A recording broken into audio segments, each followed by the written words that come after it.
stew in their own juice. Struggled in Quicksand Sussexes brand hit bottom, as Royal cut the painter with them. Rug pulled from under them. Meghan and Harry left scrambling after axing ties to royalty. Meghan, Duchess of Sussex, and Prince Harry's efforts to establish a new, separate brand for themselves away from the royal family were thwarted by big international headlines as they distanced themselves from the firm, a royal family branding expert has said.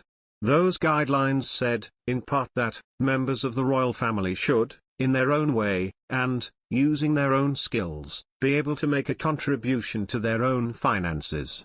The Queen believes that the public respect this and understand the modern aspirations of some members of the royal family to do this. The problem? Both deals were signed in 2020 and the couple is yet to deliver meaningfully on either. So far, they have delivered no television content to Netflix. Only one program, a documentary on the Invictus Games, has been announced, and to Spotify they have delivered a single audio podcast, a 33-minute holiday special that was released in December 2020. The Duke and Duchess of Sussex cut ties and moved away to Meghan's home state of California in March 2020. Until now, the failure of the Sussexes to deliver on their US media deals has largely sailed under the radar. Even as they made odd choices, such as being interviewed by Oprah Winfrey on the US network CBS, a money spinner for both, despite having contracts with other media players.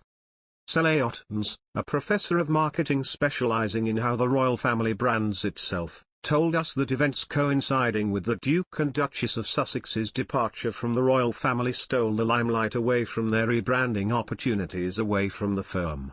She said, Meghan and Harry had the rug pulled out from under them by COVID, with their attempt to try to build their brand here. COVID really yanked the headlines away. In the UK, the initial coronavirus lockdown came into force on March 23, 2020, and March 31 marked the Duke and Duchess's official exit from royal life, with a year-long transitional period. Professor Otnes, author of Royal Fever, added now, Russia is yanking the headlines away. China is yanking headlines away. With these continuing international crises occupying headline space, Professor Otnes said the Queen's Platinum Jubilee also confused the rebranding campaign the Duke and Duchess of Sussex would have wanted to forge ahead with. She said, in Britain, because the celebrations are happening there and they're starting now for the big Jubilee, it's more salient. She then described how they could not truly capitalise on their separation from the royal family because of how their behaviour was seen in America. She said of Megxit, I think their actions were perceived as individual, self-centered actions. Part of the issue with their branding, she claimed, was the Duke and Duchess of Sussex had not grasped the source of their popularity when they were part of the royal family, and therefore had difficulty carving out a new brand in the US. Meghan, 40, saw her popularity dip in opinion polls in the wake of the Duke and Duchess's relocation across the Atlantic as they severed ties with the firm. Professor Otnes commented, Meghan doesn't understand that the popularity that she could enjoy in that brand has everything to do with royalty and very little to do with Meghan, and very little to do with Harry. She believes their branding, as well as being disrupted by pandemics and international politics, or overshadowed by royal family celebrations in the UK, is further muddled by the message sent by their titles. Meghan and Harry continue to use the Duke and Duchess of Sussex title conferred on them by the Queen, although they have been stripped of the HRH elements, their military patronages and royal affiliations.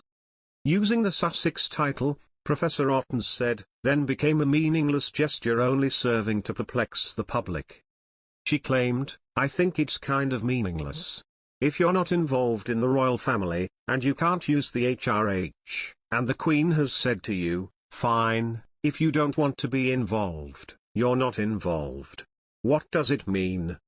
Prince Harry has lost various military titles, including Captain General of the Royal Marines, whilst Meghan no longer represents causes such as the National Theatre. They call John Wayne the Duke, that's what they call John Wayne. They called Elvis the King.